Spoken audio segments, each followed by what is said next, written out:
Hello friends, ओम श्री गणेशाय नमः। जय श्री कृष्णा। आप सभी का स्वागत है आपके अपने यूट्यूब चैनल पर। फ्रेंड्स, आज हम आपको इस वीडियो में बताने जा रहे हैं माघ मास महात्म के तीसरे अध्याय की कथा के बारे में। फ्रेंड्स, वीडियो शुरू करने से पहले आपसे रिक्वेस्ट है, अगर आप हमारे चैनल पर नए हैं और आपने अभी तक चैनल को सब्सक्राइब नहीं किया है तो प्लीज़ सब्सक्राइब कीजिएगा चैनल को।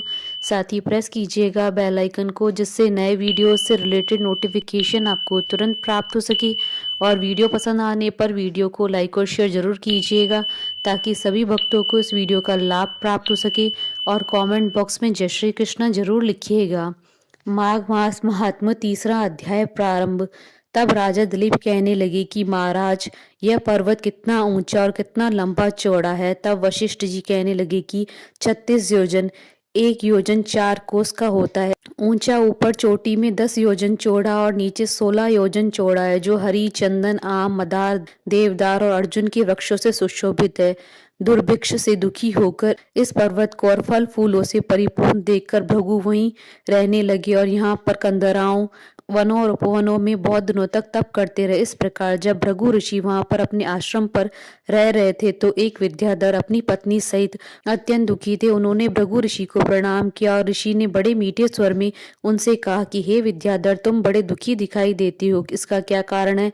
तब विद्याधर कहने लगा कि महाराज, पुण्य के फल को पाकर, स्वर्ग पाकर तथा देव तुल्य शरीर पाकर भी मेरा मुख व्याघ्र जैसा है। मेरे दुख और अशांति का यही एक कारण है, न जाने किस पाप का फल है। मेरे चित्त की व्याकुलता का दूसरा कारण भी सुनिए। मेरी पत्नी अति रूपवती, मीठा वचन बोलने वाली, नाचने और गाने की कला में अति प्रवीण, शुद्ध चित्त वाली, सातों सुरों वाली, वीणा बजाने वाली, जिसने अपने कंठ से गाकर नारद जी को प्रसन्न किया, नाना स्वरों के नाच से वीणा बजाकर कुबेर को प्रसन्न किया, अनेक प्रकार के नाच ताल से शिवजी महाराज भी अति प्रसन्न और रोमांचित हुए। शील, उदारता, रूप तथा यौवन में स्वर्ग की अप्सरा भी इस जैसी नहीं है। कहाँ ऐसी चंद्रमुखी स्त्री और कहाँ मैं व्याघ्र मुख वाला, यही चिंता सदैव मेरे हृदय को जलाती है। विद्याधर के ऐसे वचन सुनकर तीनों लोगों की, भूत, भविष्य और वर्तमान की बात जानने वाले तथा दिव्य दृष्टि वाले ऋषि कहने लगे कि हे विद्याधर, कर्म के विचित्र फलों को प्राप्त होकर ज्ञानी पुरुष भी मोह को प्राप्त हो जाते हैं। मक्खी के पैर जितना विष भी प्राण लेने वाला हो जाता है। छोटे छोटे पापों का फल भी अत्यंत दुखदायी होता है। तुमने माघ मास की एकादशी का व्रत करके द्वादशी न आने तक शरीर में तेल लगा, इसी पाप कर्म से तुम व्याघ्र हुए। एकादशी के दिन उपवास करके द्वादशी को तेल लगाने से राजा पुरुरवा ने भी कुरूप शरीर पाया था। तब वह अपने कुरूप शरीर को देखकर दुखी होकर हिमालय पर्वत पर देव सरोवर के किनारे गया। प्रीति पूर्वक शुद्ध स्नान कर कुशा के आसन पर बैठकर भगवान कमल नेत्र, शंख चक्र, गदा, पद्म के धारण करने वाले, पीतांबर पहने, वन माला धारण किए हुए विष्णु का चिंतन करते हुए राजा पुरुरवा ने 3 मास तक निराहार रहकर भगवान का चिंतन किया। इस प्रकार 7 जन्मों में प्रसन्न होने वाले भगवान राजा के 3 महीने के तप से अति प्रसन्न हुए और माघ मास की शुक्ल पक्ष की एकादशी को प्रसन्न होकर भगवान ने अपने शंख के जल से राजा को पवित्र किया।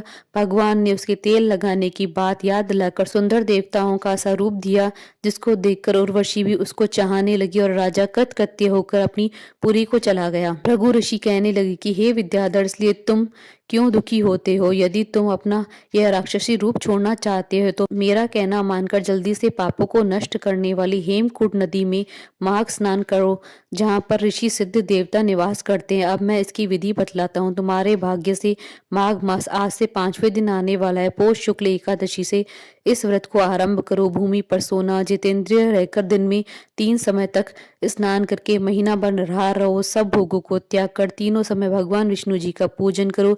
जब तुम द्वादशी को शिवजी स्तोत्र और मंत्रों से पूजन करोगे तो तुम्हारा मुख देखकर सभी चकित हो जाएंगे और तुम अपनी पत्नी के साथ सुखपूर्वक क्रीड़ा करोगे। माघ मास के प्रभाव को जानकर सदा माघ मास में स्नान करो। पाप दरिद्रता से बचने के लिए मनुष्य को सदा यत्न से माघ मास में स्नान करना चाहिए।